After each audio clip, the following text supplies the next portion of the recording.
lifelong Cowboys fan. Glad I learned that. Good day, everybody. Welcome into First Take. Appreciate you being with us. Skip Bayless, Stephen A. Smith, Molly Karam here with you. Gentlemen, what's the good word? I just appreciate your being here after a long night of celebrating your birthday yesterday. And you actually look no worse for the wear. You look like you actually got 2 hours of sleep, maybe. I got plenty more sleep than that. I got plenty. I even went to New York City, spent some time with the family, and I got honored with the Role Model Award in Newark, New Jersey. Really? That's right on sports. Appreciate the love. Thank you so much. That's right, the great Peter King. On your birthday? Board of Trustees. Chris Broussard's a part of it. That's huge. I was honored yesterday, so I appreciate it humbly. Thank you so much. Congrats. I'm glad you enjoyed your birthday. Well, by the way, did you see what happened? Let's let America know what was happening prior to this show. Yeah, let's let them. You dared me to bring this up, Bring this up. Go ahead. Skip Bayless, we actually had to sit here and watch and wait while Skip Bayless was getting his eyebrows done before we would appear on They national framed the TV. baby blue. And had the nerve to say that that's the reason we got ratings. That's had the nerve to say that. And by the way, just a little context for our viewers.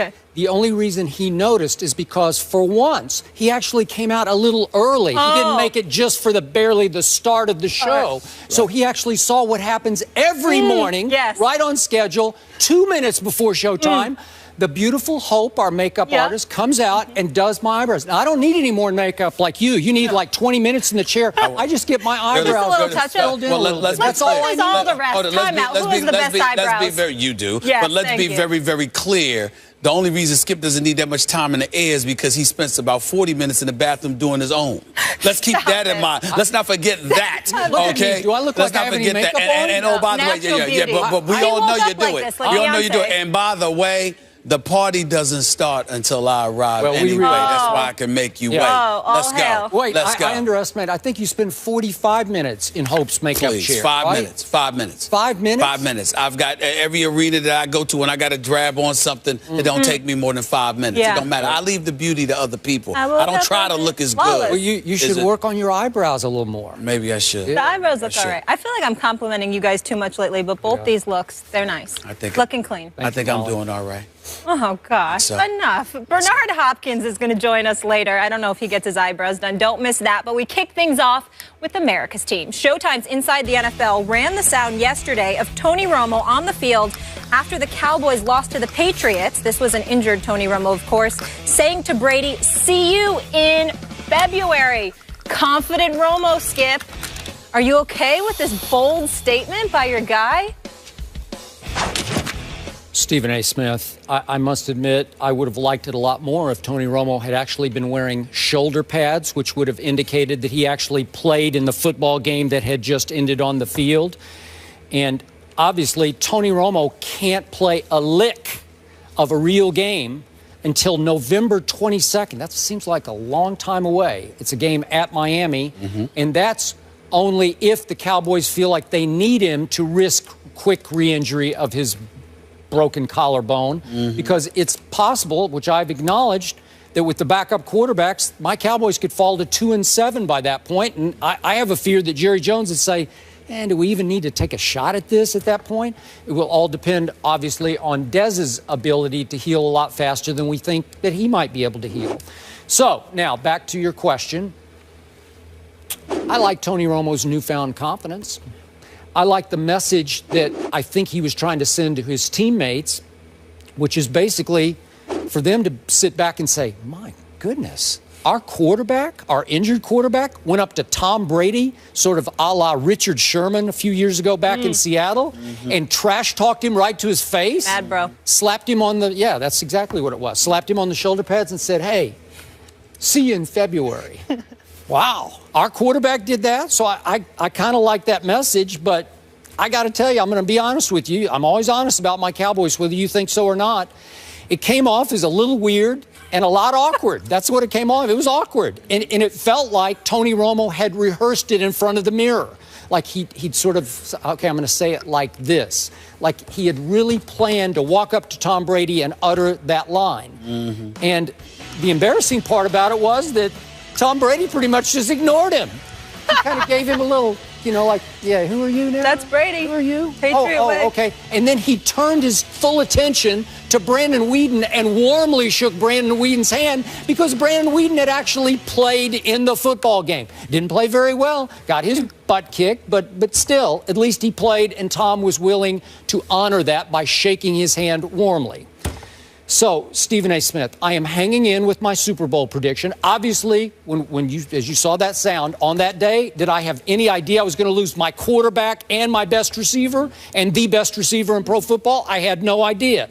So I'm clinging to my Super Bowl prediction because I need Matt Castle to win a couple of games. I don't need this team to be 2-7 when Romo returns. If you give me 4-5 when he comes back, I got a chance. And I'm going to say this one last time.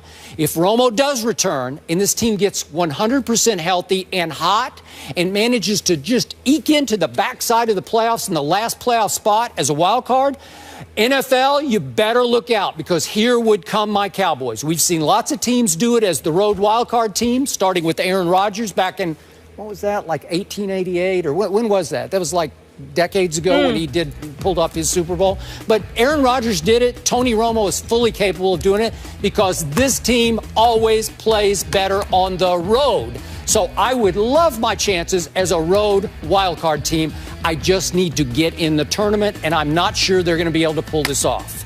Your thoughts? See this photo? Yeah, that's it. Is that what you recall? Is this accurate? This is accurate? Well, Tony Romo basically slapping Tom Brady on the chest affectionately as Tom Brady basically pretty much looks like he's ignoring I don't think it was affectionate. I think he was trying to get his attention. He's trying to get his attention. Look at me. So in other words, Tom Brady was ignoring him, correct? He ignored him. Okay. I wonder why that might be. You know, it's interesting that you bring this stuff up because, you see, I understand you, like Cowboy Nation, the typical pathetic Cowboy fans that you are, no sense of reality whatsoever, living in fantasy land in the past, thinking that this is 1995 or 1992 and 93. That's just the way that you all are. Those were the years. Those were the days. You know, I was there. You know what? I remember. It was great. Listen. I remember when Sanford and Son was out, and it was a beautiful. It was a special day. I remember when Archie Bunker was out, and with Edith trying to sing with that voice. I remember those days. I remember the Jeffersons. Well, that was their song. Those were the days, right? I remember good times. I mean, I remember a lot of things from the past. It was incredibly affectionate. It was a beautiful thing to see. I still watch it from time to time and reminisce about the good old days because it's special. But at the end of the day, when I get up in the day and I go about the business of conducting my day, I have to live in reality. And the reality of the situation is that picture of Tom Brady and Tony Romo was a metaphor for what actually transpires, what actually should be the reality that you and the pathetic Cowboy Nation out there should obviously accept. That is that you're not relevant. Don't come to me, shake my hand, and continue to move on. Whether you're wearing a sling or not, you're really not that relevant. You're not that relevant because I'm the reigning defending Super Bowl champion, and on top of it all, I've got 4 Super Bowl championships on my resume. You guys haven't had a Super Bowl championship in 20 years. You've got a quarterback that's in his 10th year that's had a grand total of 2 playoff victories. Do you understand that you actually need... Wait, he's got 3 that won at Green Bay. No, he doesn't. Oh, okay, go ahead. Do you understand? Let me put it in its proper perspective for that pathetic Cowboy Nation. Yes, I said it for the 3rd time. That Cowboy Nation out there. Do you understand that in order to win 1 Super Bowl championship, you have to win a minimum of 3 playoff games? Just to win 1 Super Bowl. He hasn't won 3 in 10 years. 3 playoff games in 10 years. You need to win 3 in 1 year to capture a Super Bowl. He hasn't won 3 in 10 years. And your point 3 playoff. What I'm saying to you is that at some point in time, you must understand that the only reason your Cowboys are relevant, the only reason we can talk about them on the show, the only reason Cowboy Nation is relevant is because y'all are interested in popularity. You understand? Not actual substantive value. The Dallas Cowboys, as it pertains to winning, as of yet, have no substantive value. Now, they are coming off a 12-4 season. They did win the NFC East. We do understand respectfully that Tony Romo and Des Bryant are out. And if they were healthy, Skip Bayless, these Cowboys would not be 2-3. They would likely be somewhere around the realms of 4-1, maybe. Possibly 5-0, but definitely possibly at least 5-0. Definitely at least 4-1. I'll give you that. Yes, but the reality is that over the course of 20 years, there are a multitude of things that have gone wrong with the Cowboys. There have been injuries. There have been suspensions. There have been just ineptitude, okay? There has been a hype machine that was too hyped and didn't validate its own hype. There are a multitude of reasons, but in the end, what it comes down to is that the Cowboys, you and Cowboy Nation, need to face the reality that the only reason they are relevant is because of you all with your pom-poms, waving them on, thinking that they're going to be something that they're not as of yet. They're just some regular old team. They just got the star in their helmet with the owner with the billion-dollar plate. Were they last year a regular old team? Well, you know what? They were one of the playoff teams last year. Oh. They were one of the playoff teams. Who won the East well, it doesn't matter to me. Doesn't matter to me. Well, it mattered on that day you had to wear that. No, it mattered that day. That day. Hey, listen, dead clock is right twice a day. Oh, they got me that day. Right all last year. They got me that way. They got me that way. All last year, all the way through the season. All I'm trying to say to you is that at some point in time, it's not your fault. You are a victim. You have been contaminated. Victim? You have been I'm contaminated. The leader of it. You have been contaminated by Cowboy Nation. He's a villain. Okay? You are a victim. I'm the I don't head even of Cowboy blame Nation. you. I don't even blame you. Let me tell you something. I set the tone for. You know what? All I ask is that everybody recognizes that as much as you hate as much as you love the Cowboys, I despise them because of Cowboy Nation. The worst fans in America, as far as I'm concerned, are the Cowboys. That's right, I said it. Cowboy fans. You know why? Because y'all don't deal with reality. Cowboy Nation is irrelevant. Cowboy Nation really should. They don't deserve to be discussed by us only because of you, and I'm going to roll with it. But all you're doing is jinxing yourself and dooming yourself. All you're doing is setting the stage for a bunch of excuses for you to be depressed when they fall flat on their face. And at some point in time, America will stand up. And the Steelers fan, even the Raider fans, the Patriot fans, and the Giants fans, everybody will rise up and say, you know something? Bump Cowboy Nation. Y'all haven't been irrelevant. Well, I can't use I know what you're going to say. It's FCC. You're a role model. Be careful. There we go. So the point that I'm trying to make to you, the point that you know, I believe I am. Let's stay focused. I believe I am. But I'm here to tell you, I can't stand the Cowboys because of your fan base, because y'all don't live in reality. Every week you think like the Cowboys won a Super Bowl. Y'all haven't done anything, and that's the problem. Did they fall on their face last year? Help me out. No, they did not. No, all year long. They just lost at the end. But they did. Did they fall on their face? No, did they embarrass themselves? They did not. Was it a shameful performance at Lambeau Field where they got robbed because we all know it was a catch?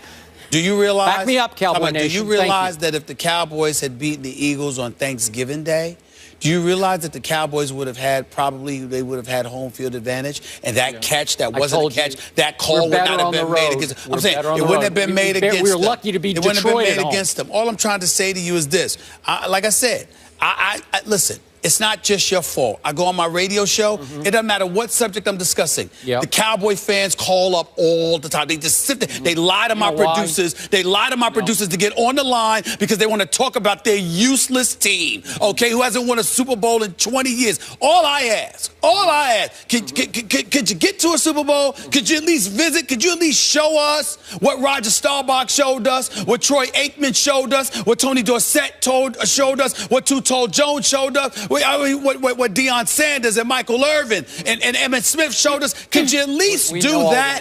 Could you do that? No. I know Cowboy. I know we all know those names. But over the last 20 years, The only reason we know Romo is because he messed up so much before he became relevant. And, of course, Des Bryant is a stud.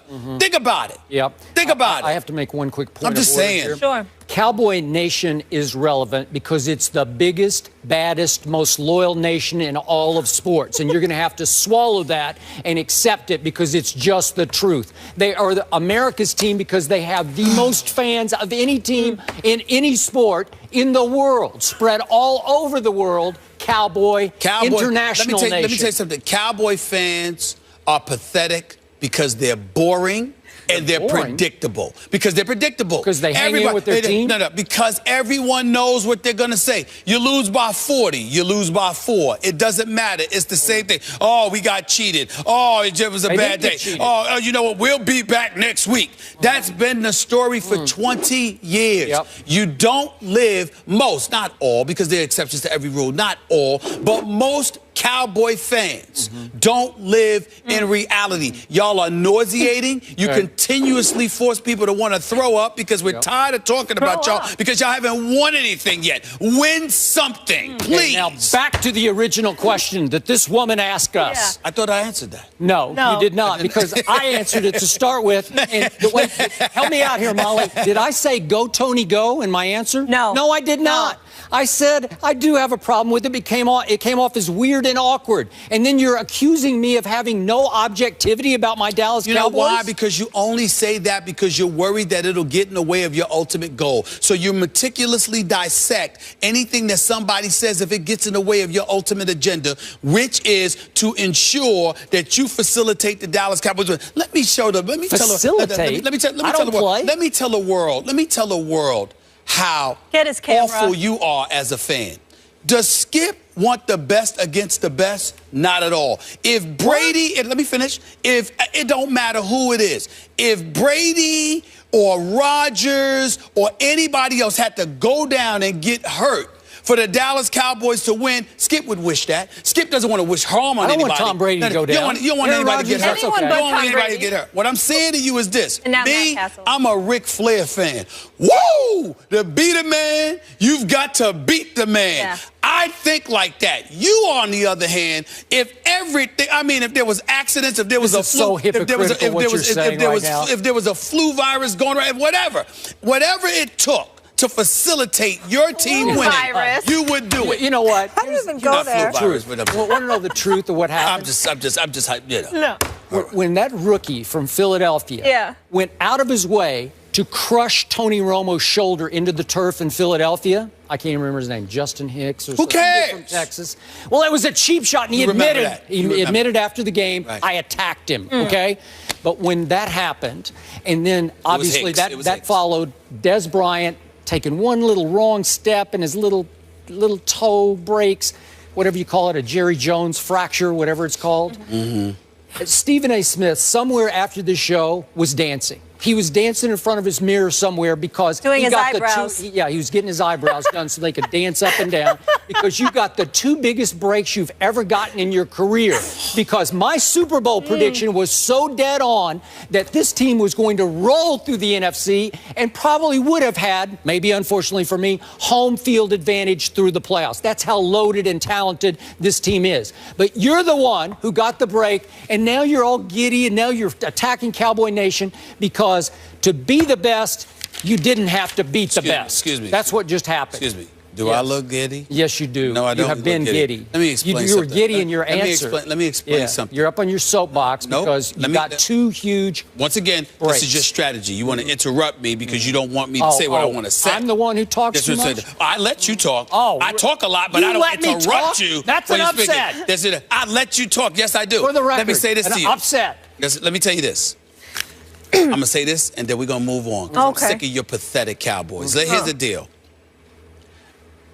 I am the kind of person, I want the fall to be precipitous. I want the fall. I don't want you to fall off the curb. I want you to fall off the mountaintop. Like a Six Flags ride all the way. Nothing, absolutely nothing would please me. See, you go on week to week. Nothing would please me more than to watch Tony Romo and them ball out run through the NFC, run through the playoffs, and everybody's hyped. And then the Super Bowl comes, and then you know what? They've got the game in hand, and then Tony Romo throws a pick six to lose the Super Bowl. I mean, that's the kind of epic stuff I'm talking about. I would take it. I'd take it right now. But see, that's the difference. What I'm saying to you is, I don't want the Cowboys to lose during the regular season and be irrelevant. What's fun is there in that? I don't want that. I don't want them to sit there and go into the playoffs and you know what? Oh, you know, they just stink up the joint so easily. No, I want your hopes elevated. I want you gung-ho about them. I want you bragging about them. I want you hyped about them. And right around the time that no one anticipates they collapse, boom. That to me is more enjoyable than them losing during the regular season. You know why? I'm mad they losing now. I want them to win now. You want to know why your logic is so terribly flawed for your own benefit? Right. If that happens, if my Cowboys do get to the Super Bowl, what do you have to do? For the 2 weeks leading up to the Super Bowl, you have to wear cowboy paraphernalia. Let me be very Am I right? Let me be very clear. I would lose a lot of weight that week because I'd be throwing up a lot because it would make me sick. But I will tell you this. What would make up for all of it is what I just described. Okay. If they rolled up in the Super Bowl, the Dallas Cowboys have the lead. They just need to run out the clock. They're about to win a Super Bowl. And then all of a sudden somebody fumbles or throws a pick six. That would be so beautiful. I must admit to you, it would be a lot of fun. But by then, you would have thrown up so much, you'd be down to like 96 pounds at that point because you would have had the 2 worst weeks of your career, if not your life. Am I right about that? You would have to laud and applaud my Cowboys for 2 whole weeks. I think I'm having it now, man, having to talk about these boys because I got to tell you, they haven't done anything. We all know they're going to, at best, you're going to be 3-6. I mean, so you're going to be, you're going to be 3-6. I'll take 4 and 5. Coming into the Miami game. I don't know. You're going to be 3-6. You're gonna lose at least 4 to the next 5 games, or 3 of your next 4 games rather. That's just the way that it's going to be. That's life. We understand it. It is what it is. Call me when the Cowboys become relevant again, because at this moment in time, they're just not. Molly, I'm sorry, but in a rare instance on this show, I'm going to have to amend my opening answer to your first question. Sure. Okay. I now change my answer about how I feel about what Tony Romo did yesterday on Sunday. Yes. I loved it. You know why?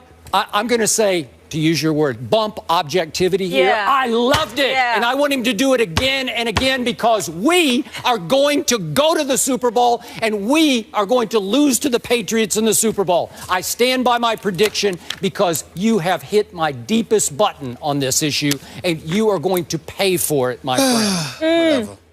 Last time Cowboys made anybody pay for anything, I can't even recall. You know, they're irrelevant.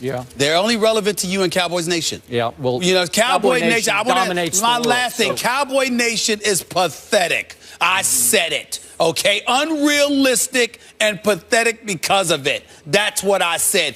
Jerry Jones have hoodwinked y'all. Y'all look like y'all been hypnotized, for crying out loud. It's just embarrassing. It really is. Nothing relevant Hang in, Cowboy Nation. Can you take your badge off? That is throwing me off the whole show. Everyone knows who you are. You really need that? Well, I don't know who he is half the time. I'm not thinking anybody's, I'm sorry. My bad. Thank you. Okay, thank you. It's throwing me off. We all know who you are. Why do you wear it on your... Because I got to get in and out through the building, man. Well, I don't mean escorts. No, I don't Stephen A. Smith, I don't have escorts. I don't have escorts. All right. Up next, we're talking a little Tom Brady. Some Hall of Fame quarterbacks had some things to say about him. We'll tell you what they said. That's after the break.